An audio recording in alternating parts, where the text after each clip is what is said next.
अबे दुबे, देखिए, निजी हैसियत में आप एक फैसला ले सकते हैं, मैं अच्छी प्रोग्रामिंग ही देखूंगा या मैं उन चैनलों को, उन शोज को नहीं देखूंगा जो मुझे भड़का रहे हैं या बरगलाने की कोशिश कर रहे हैं।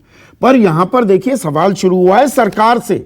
सरकार जो ये हिदायत दे रही है और बिना लार लपेट के है, और कानून जो है हमारा केबल टेलीविजन नेटवर्क एक्ट 1995 का सेक्शन 20, जिसका जिक्र सतीश के सिंह ने भी किया, जब सरकार इसका हवाला दे रही है तो यहां पर ए चैनल, दैट चैनल, बिना नाम लिए ये सारी चीजें जो बताई जा रही हैं, सरकार डंडा चलाने से गुरेज क्यों करती है?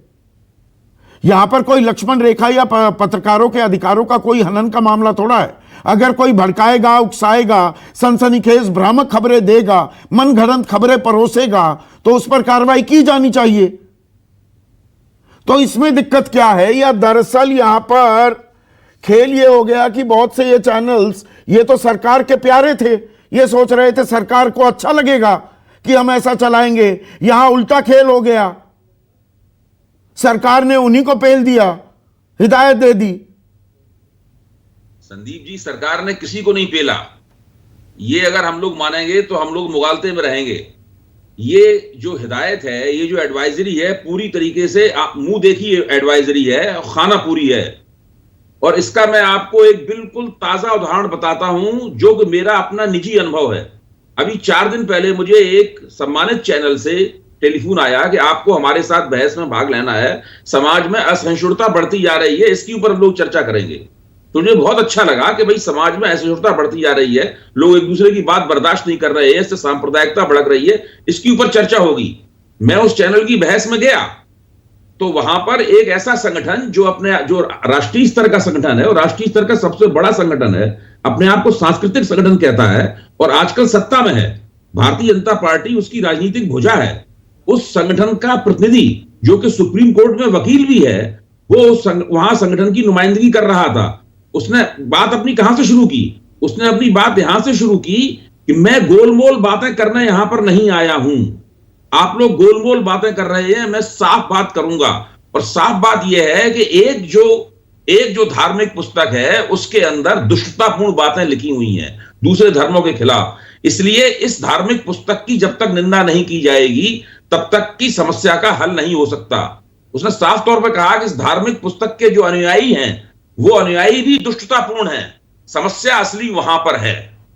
और बार बार उन्होंने इस बात के ऊपर जोर दिया।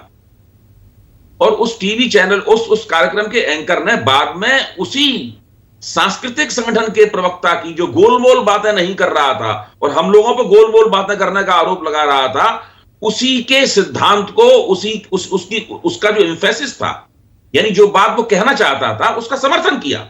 अब आप बताइए क्या करेंगे? पूरे कार्यक्रम को प्लॉट इस तरीके से किया गया है। तो समस्या का हल क्या है? जैसे ये पत्रकारिता को वक्तव्य देने जा रहे हो।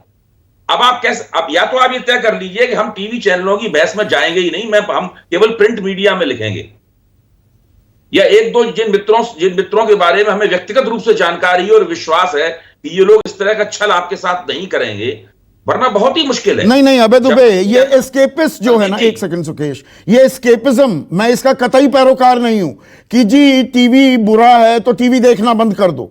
वो कह रहे हैं, रवीश कुमार कहते हैं ना, टीवी में ही काम कर रहे हैं।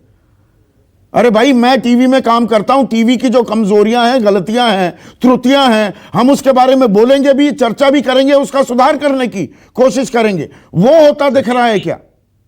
संदीप जी, जो प्रिंट मीडिया है, प्रिंट मीडिया की कुछ परंपराएं हैं, जिन परंपराओं में हम सब लोग पले बड़े हैं, हमारा लालन पालन प्रिंट मीडिया की परंपराओं में हुआ है। हमें पता है, प्रिंट मीडिया में हमें सिखाया गया था कि हम क्या चीज लिखेंगे, क्या चीज नहीं लिखेंगे, कौन सी तस्वीर छापेंगे, कौन सी तस्वीर नहीं छापेंगे, किस तरह का। अरे तो ऐसी कौन सी रॉकेट साइंस है अबे दुबे की प्रिंट मीडिया के जर्नलिस्ट को समझ में आ गई, टीवी वाले समझने को तैयार नहीं है? इतने दिनों से इतनी बड़ी पूंजी लगकर टीवी की पत्रकारिता हो रही है, हम सब लोगों का एक एक पैर भी इस नाव में रखा हुआ है, लेकिन कोई भी आचार संहिता, जैसी कि प्रिंट मीडिया में आचार संहिता है, वो आचार संहिता लगभग नहीं बनाई गई है, उसका कोई पालन नहीं है, उसको लागू करने की कोई इच्छा शक्ति नहीं दिखाई पड़ती है। जो संगठन है वो संगठन भी बहुत कमजोर किस्म का है, उससे कोई खास फर्क नहीं पड़ता है।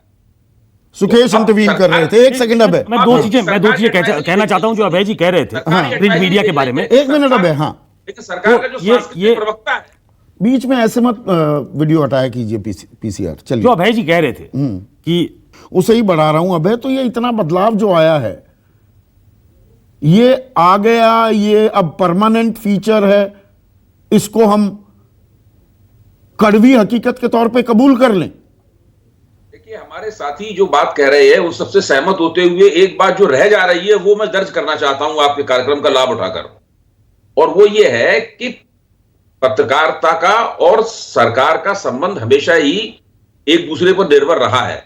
सरकार से संबंध रखे बिना पत्रकारिता आगे नहीं बढ़ सकती, हम सब लोग जानते हैं। लेकिन पत्रकारिता का आजकल पूरी तरीके से सरकारीकरण हो गया है। सरकार जो कहती है, पत्रकार उसकी समीक्षा किए बिना उसकी बात को मान लेता है, उसी की भाषा को दोहराने लगता है। अब मैंने किसी भी पत्रकार की आलोचना नहीं पड़ी कि सरकार बार बार कह रही है कि अमृतकाल चल रहा है। आपने तो खैर व्यंग में लिखी है बात, ये मैं आपकी आक्षेप नहीं कर रहा हूं। सरकार ये कह रही है, प्रधानमंत्री कह रहे हैं कि अगले 25 साल हमारे अमृतकाल होंगे। मतलब ये कितना बड़ा दावा है। किस पत्रकार ने, किस मीडिया ने इलेक्ट्रॉनिक इसकी समीक्षा की है कि भाई ये अगले 25 साल अमृतकाल कैसे होंगे? ठीक है।